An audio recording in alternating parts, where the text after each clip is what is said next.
Por favor, senhor, me deixa ficar aqui só por um momento. Estou com muito frio. E o que Rodrigo fez a seguir, ninguém naquele restaurante jamais esqueceu. A chuva caía como se o céu inteiro tivesse decidido desabar naquela noite. As ruas de Lisboa estavam vazias, o vento cortava o rosto como uma faca de gelo, e as calçadas brilhavam molhadas sob as poucas luzes que ainda restavam acesas. Mateus tinha apenas 10 anos. Estava encharcado até os ossos, tremendo, com uma mochila velha nas costas e os sapatos tão gastos que a água entrava por dentro e molhava cada dedo dos pés. Suas mãos estavam brancas de tanto apertar a alça da mochila, como se largar fosse perder a única coisa que ainda lhe pertencia. Correu olhando para os dois lados da rua. Não havia lugar nenhum. As lojas estavam fechadas com cadeados. Os portões trancados. As pessoas que passavam não olhavam para ele, ou então olhavam e desviavam o olhar rápido demais, como quem se recusa a ver o que está bem na frente. Era como se ele não existisse. Como se ser invisível fosse a única coisa que ele sabia fazer bem.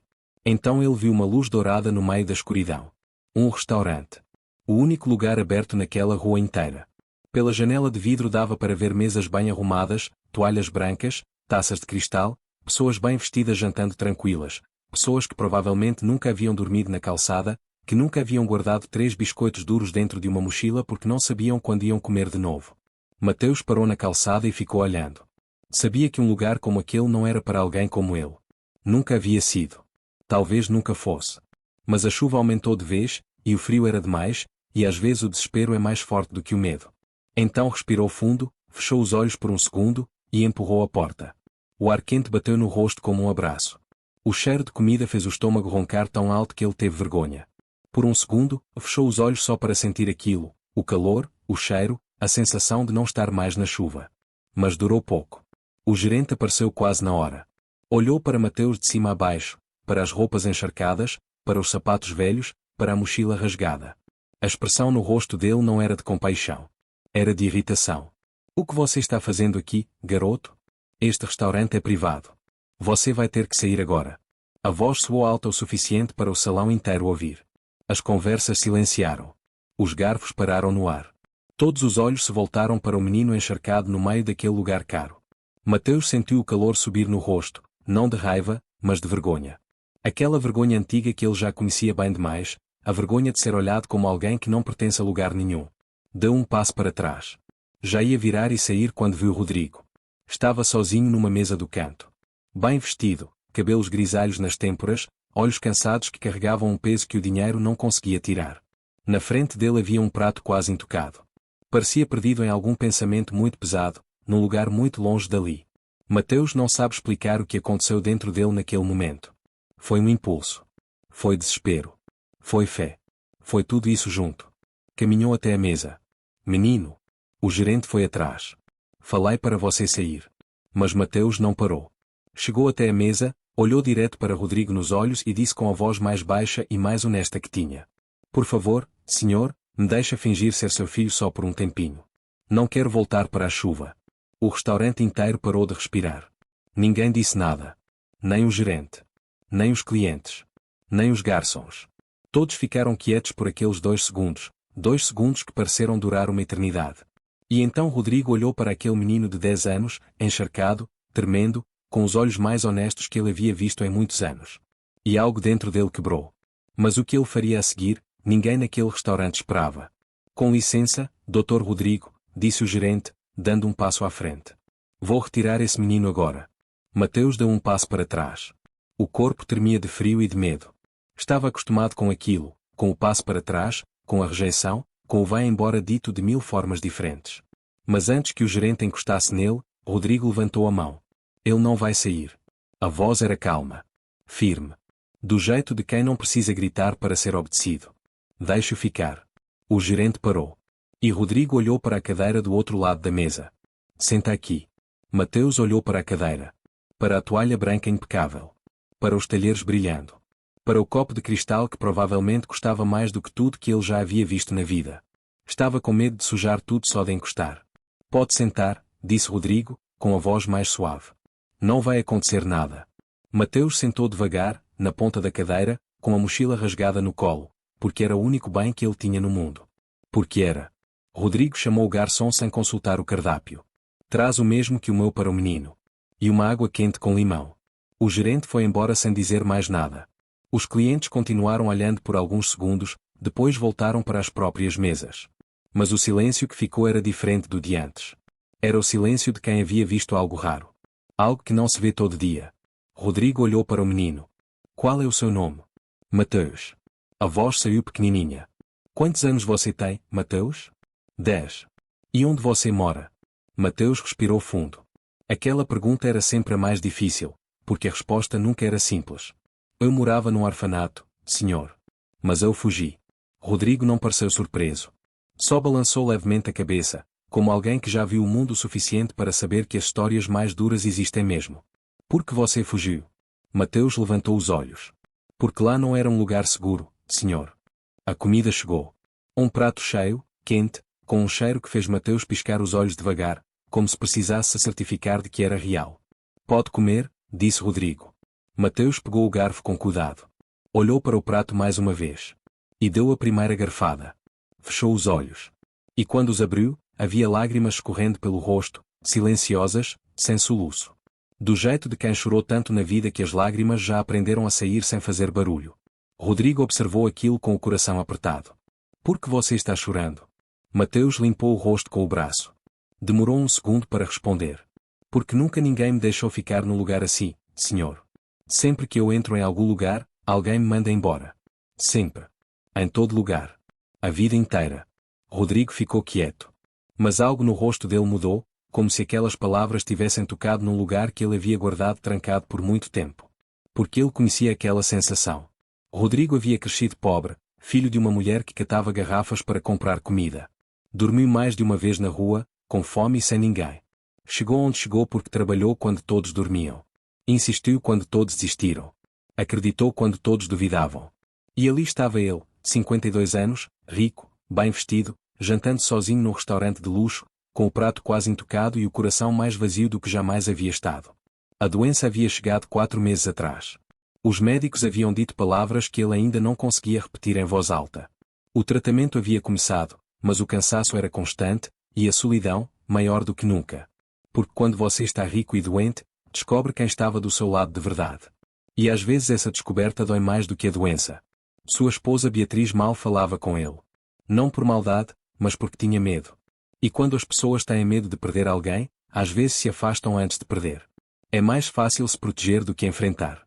E ali estava Mateus. Um menino encharcado, com fome, que havia pedido para fingir ser seu filho por um tempinho. Rodrigo olhou para ele com uma atenção diferente.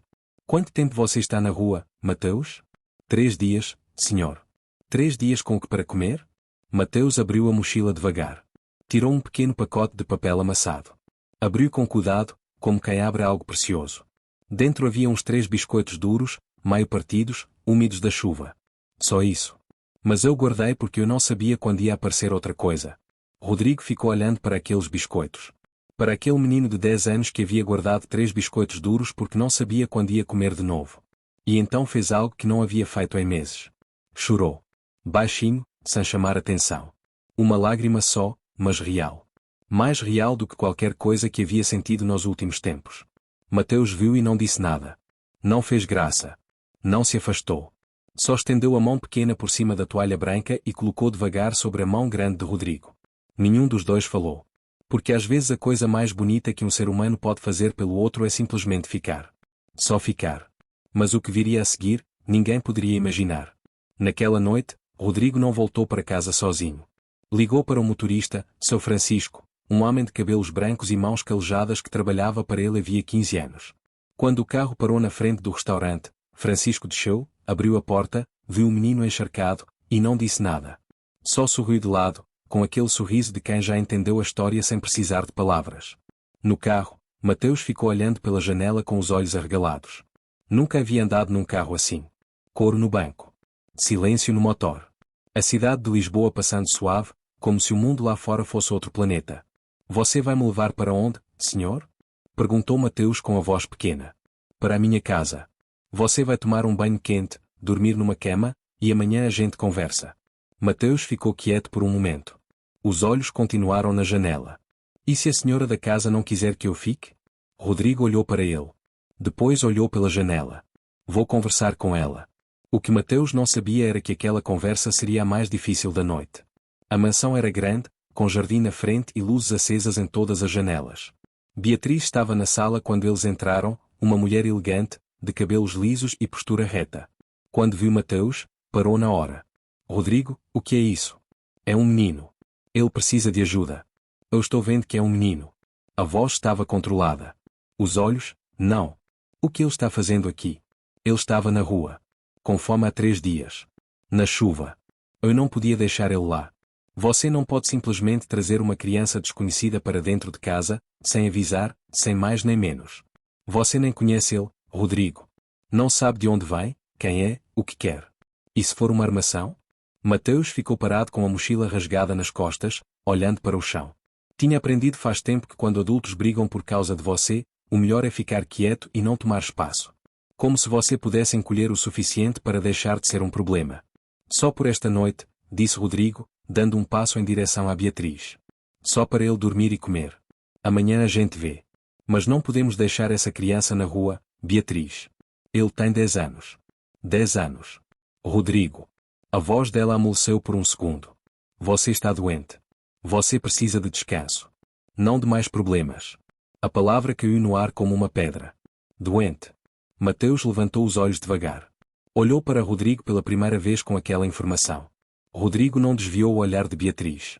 E quando respondeu, a voz saiu mais firme do que havia sido em semanas. Por isso mesmo que ele fica.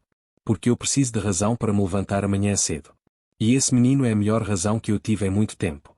Beatriz ficou parada por um longo segundo. Os olhos foram de Rodrigo para Mateus, de Mateus para Rodrigo.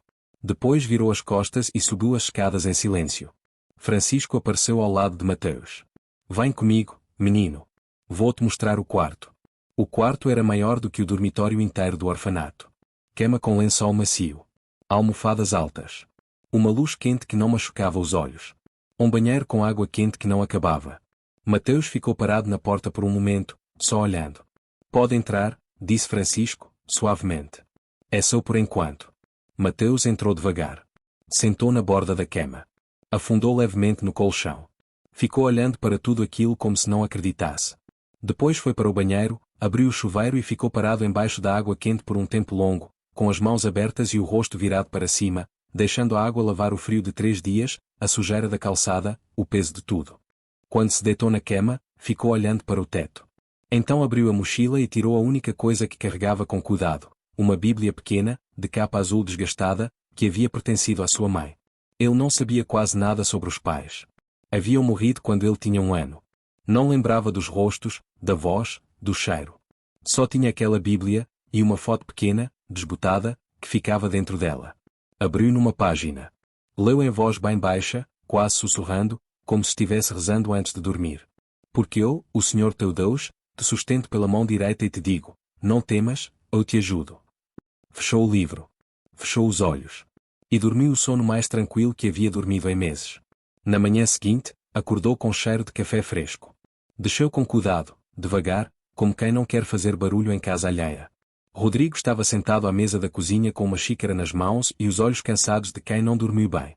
Mas quando viu Mateus aparecer na porta, sorriu de verdade, daquele jeito que chega primeiro nos olhos antes de chegar na boca. Bom dia, disse Mateus. Bom dia, Mateus. Comeram em silêncio por alguns minutos. O tipo de silêncio que não é desconfortável. Que é quase gentil. Então Rodrigo colocou a xícara na mesa e olhou para o menino.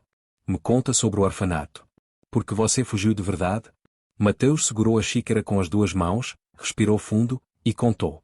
Contou sobre o diretor que gritava. Sobre os castigos que machucavam. Sobre as noites em que trancavam eles em quartos escuros e pequenos.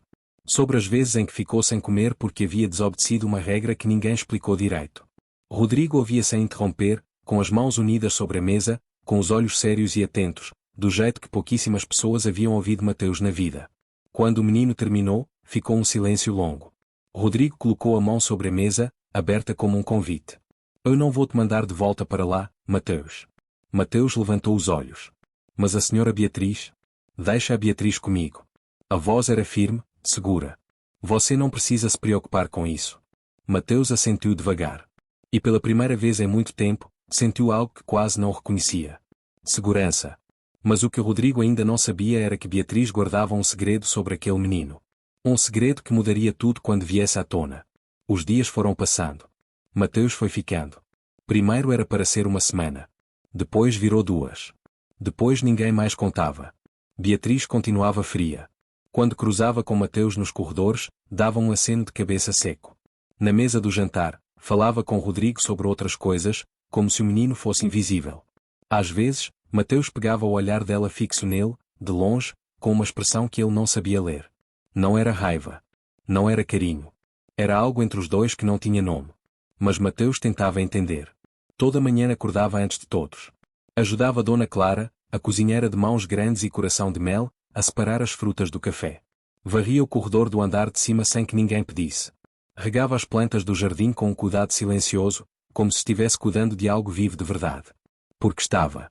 Francisco o observava de longe, com os braços cruzados e os olhos brilhando. Esse menino tem ouro no coração, disse ele para Dona Clara numa manhã, em voz baixa. Ouro puro. Dona Clara assentiu, enxugando os olhos com o avental. É criança que já sofreu demais e que, por alguma graça, não deixou o sofrimento torná-la dura. Isso não é comum. É raro. A relação com Rodrigo crescia a cada dia. Às tardes, sentavam os dois no jardim. Rodrigo lia o jornal. Mateus lia a Bíblia com os joelhos dobrados e o livro aberto no colo.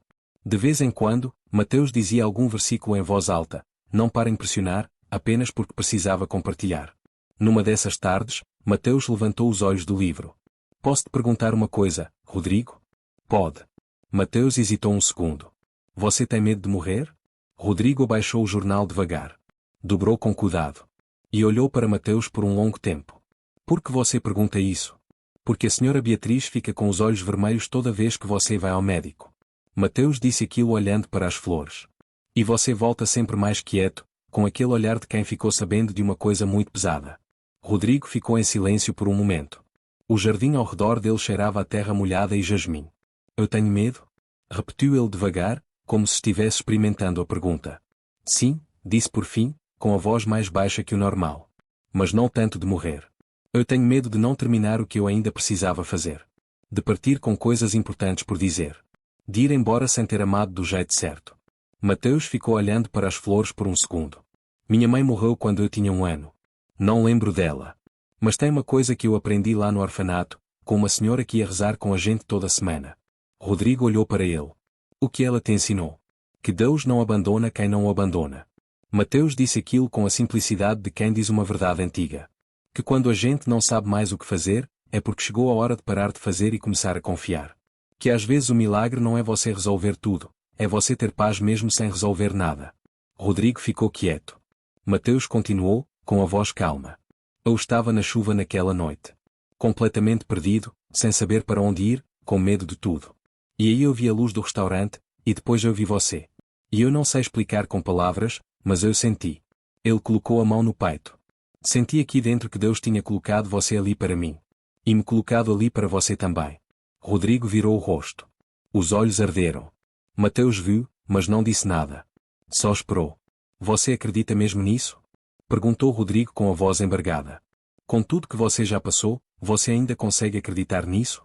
Mateus olhou para ele com uma serenidade que não era de criança. Era de alguém que já sofreu muito. Acredito, senhor. Mais do que em qualquer outra coisa. Naquela semana, Rodrigo foi ao médico. O exame voltou diferente de todos os outros. O tumor havia diminuído. O médico disse com cautela que era uma resposta boa ao tratamento, que havia esperança real, que os números eram melhores do que esperavam. Quando Rodrigo chegou em casa, Mateus estava na sala lendo. Levantou os olhos quando ouviu a porta.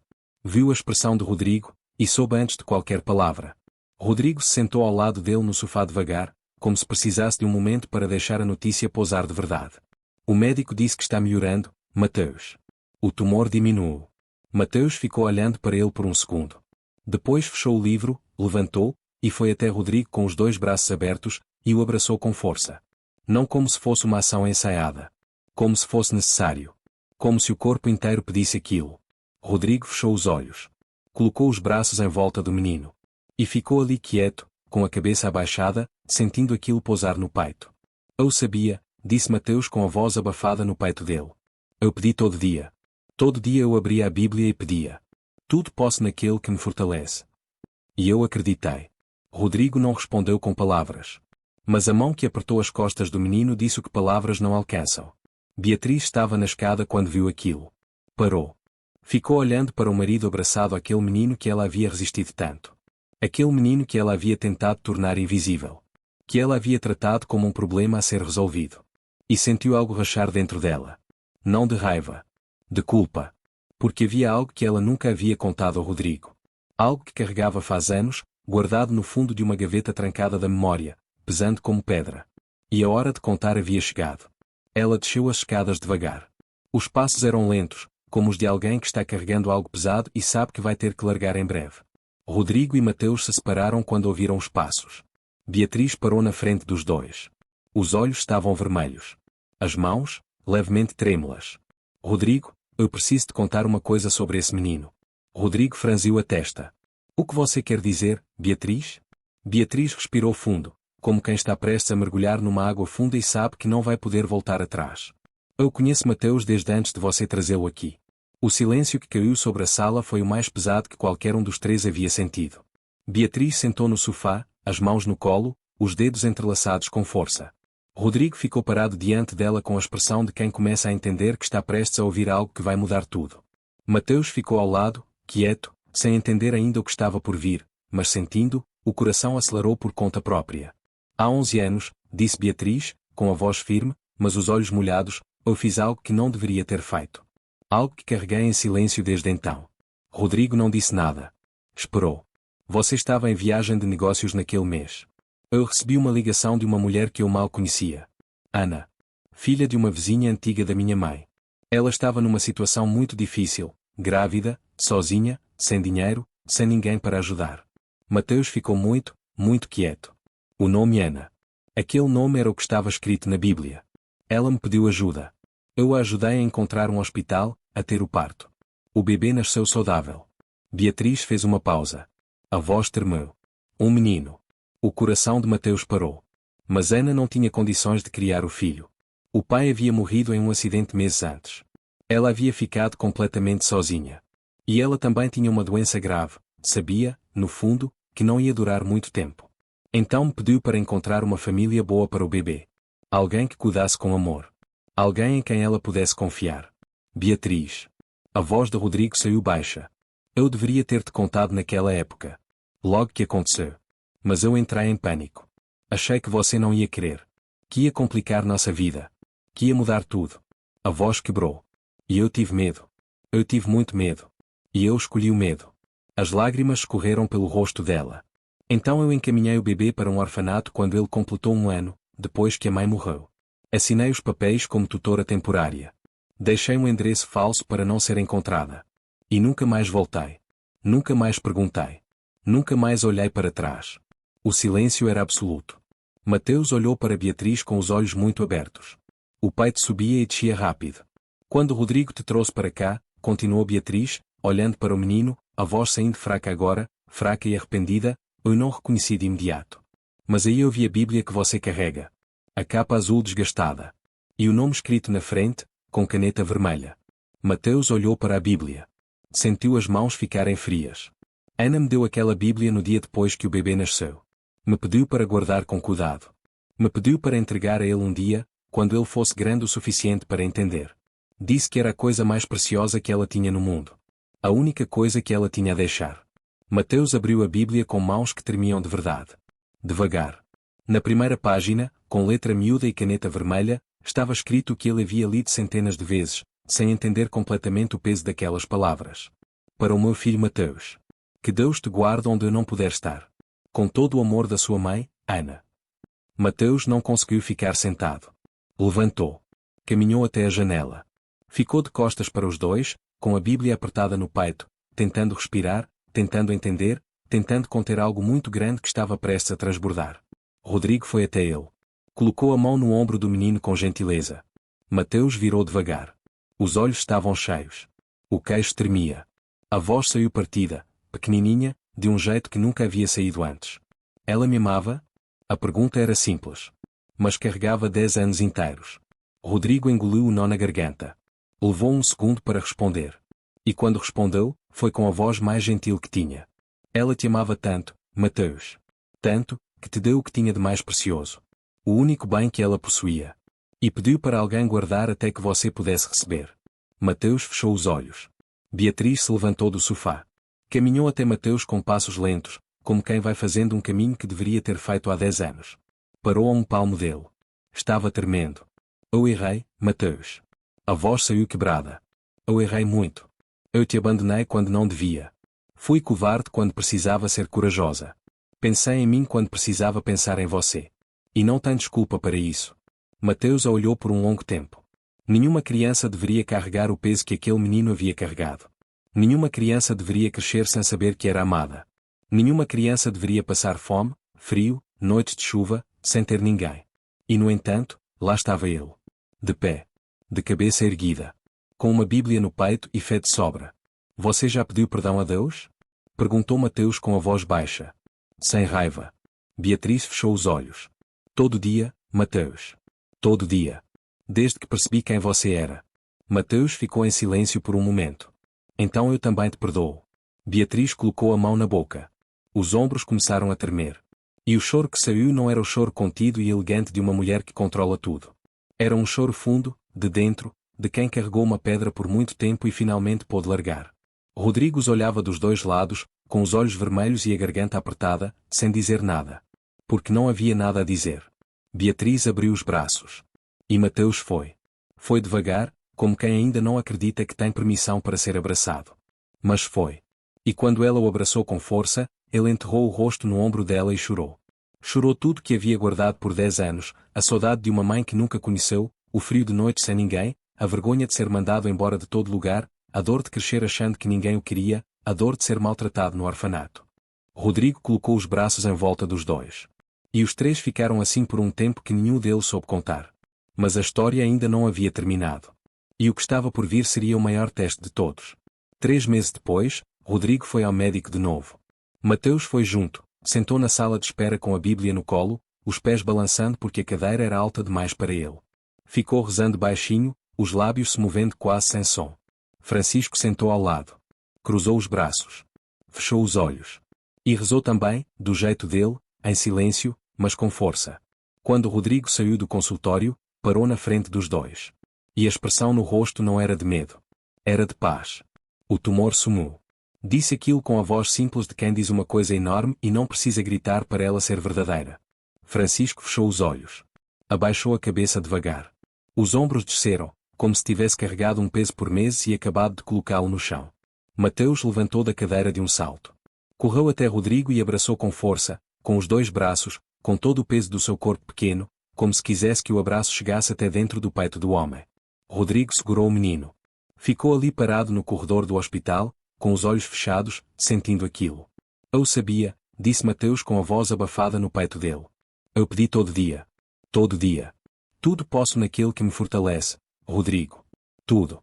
Naquela tarde, Rodrigo convocou um jantar. Chamou todos que importavam, Francisco, Dona Clara, amigos próximos. Beatriz cozinhou com a ajuda de Mateus e de Dona Clara. E, pela primeira vez em muitos meses, a casa estava cheia de barulho bom. Na mesa, com todo mundo reunido, Rodrigo se levantou. O salão ficou quieto. Quero que todos aqui saibam de uma coisa que vai acontecer oficialmente nos próximos dias. A voz era serena. De quem está prestes a dizer algo importante, mas que já é real, com a Bíblia pousada na beira da mesa. Mateus vai ser adotado por mim e por Beatriz. O silêncio durou um segundo. Depois vai o barulho. Palmas, voz se sobrepondo. Dona Clara chorando com o avental apertado na boca, os ombros sacudindo. Francisco de olhos fechados, emocionado. Mateus ficou parado. Os olhos foram enchendo de lágrimas devagar, como uma represa que recebe água demais e finalmente para de lutar contra a correnteza. De verdade? Disse ele com a voz fininha. De verdade? De verdade, filho. Rodrigo disse aquela palavra com simplicidade. Com naturalidade. Como se já fosse assim há muito tempo. Você já é meu filho aqui dentro. Colocou a mão no peito. Agora vai ser no papel também. Beatriz pegou a mão de Mateus por cima da mesa. Apertou com força, com uma força que dizia o que ela ainda não conseguia colocar em palavras. Desculpa ter demorado tanto, disse ela baixinho, olhando para ele. Devia ter sido assim desde o começo. Me perdoa por tudo, meu filho. Mateus olhou para ela. Depois olhou para Rodrigo. Depois olhou para a mesa cheia de gente, para o barulho, para as luzes, para o calor daquele lugar. E pensou naquela noite de chuva. No frio que entrava pelos sapatos rasgados. Na calçada escura. Na porta de vidro do restaurante que havia empurrado com tanto medo, achando que ia ser mandado embora mais uma vez. Aquela porta havia mudado tudo. Não porque havia riqueza do outro lado. Mas porque havia Rodrigo, um homem que havia acolhido ele. Um homem que também aprendeu sobre fé. Semanas depois, no cartório, Mateus assinou os papéis com a mão ainda pequena. Rodrigo ao seu lado direito, Beatriz ao esquerdo. Francisco e Dona Clara como testemunhas, os dois com os olhos brilhando mais do que o necessário. Quando o oficial anunciou que estava concluído, Mateus abriu a mochila. Tirou a Bíblia. Abriu na primeira página. Leu mais uma vez o que a mãe havia escrito com caneta vermelha e letra miúda. Para o meu filho Mateus. Que Deus te guarde onde eu não puder estar. Com todo o amor da sua mãe, Ana. Ficou olhando para aquelas palavras por um longo momento. Depois pegou uma caneta do bolso. E embaixo das palavras da mãe, com letra ainda torta de uma criança de 10 anos, escreveu devagar. Ele guardou, mãe. Ele guardou. Fechou a Bíblia. Levantou os olhos. E sorriu. Porque às vezes a chuva mais fria da sua vida é o caminho para o lugar mais quente que você vai encontrar. Você só precisa ter coragem de empurrar a porta. E antes de você ir embora, preciso te dizer uma coisa importante. Nesta história, 2 tipos de pessoas encontraram algo que estavam perdendo. Mateus não tinha lar, mas tinha fé. Tinha fome, mas tinha gratidão. Tinha 10 anos, 3 biscoitos e uma Bíblia rasgada. E com isso, mudou a vida de um homem que tinha tudo, menos razão para continuar. Rodrigo tinha dinheiro, uma casa grande, um carro silencioso, e um coração vazio. Tinha uma doença que os médicos conseguiram tratar, mas foi a chegada de uma criança com fé inabalável que fez ele querer viver de novo. A lição mais profunda desta história não é sobre riqueza. É sobre o que realmente cura as pessoas por dentro. Um ato de acolher, um simples senta aqui, pode mudar o destino de uma vida inteira. E às vezes a pessoa que você decide ajudar no momento mais improvável é exatamente a pessoa que Deus colocou no seu caminho para te salvar também. Nunca subestime o poder de uma atitude de compaixão. Nunca feche a porta para quem está na chuva, porque você não sabe o que essa alma carrega, e você não sabe o que ela vai despertar dentro de você. O perdão liberta. A fé sustenta. E o amor genuíno, dado sem condição, é a única força capaz de transformar uma tragédia em milagre. Se esta história tocou o seu coração, deixa um amém nos comentários. Ou a me ler a sua opinião. Se inscreve no canal e ativa o sininho para assistir mais histórias como essa. Até a próxima.